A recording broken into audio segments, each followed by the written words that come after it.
बाळ, फ्रीजमधून श्रीखंड काढ ना. आम्ही पूर्वी घरीच बनवायचो श्रीखंड. त्याची चवच वेगळी होती. आता काय सगळं रेडीमेड. आजी, हे श्रीखंड खाऊन बघ. आज तुझ्या आईनं घरीच बनवलं की काय? हे आहे गोकुळचं श्रीखंड. अगदी जिभेवर रेंगाळणार. जिभेवरच नाही तर मनावरही रेंगाळणार. गोकुळ श्रीखंड, मनावर रेंगाळणार. राजाराम बंधारा दुसऱ्यांदा पाण्याखाली.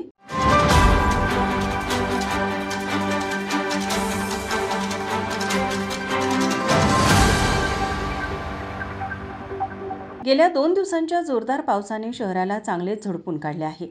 जिल्ह्यातील नद्या दुथडी भरून वाहत आहेत. काही नद्यांचे पाणी पात्राबाहेर गेले तर काही बंधारेही पाण्याखाली गेले आहेत. काही दिवसांपूर्वी पावसामुळे राजाराम बंधारा पाण्याखाली गेला होता. त्यानंतर काही दिवस पावसाने उघडीप दिली असल्याने ओढ्या ओघांचे पाणी कमी झाले होते. मात्र 2 दिवसांच्या जोरदार पाऊस पडत असल्यामुळे राजाराम बंधारा दुसऱ्यांदा पाण्याखाली गेला आहे.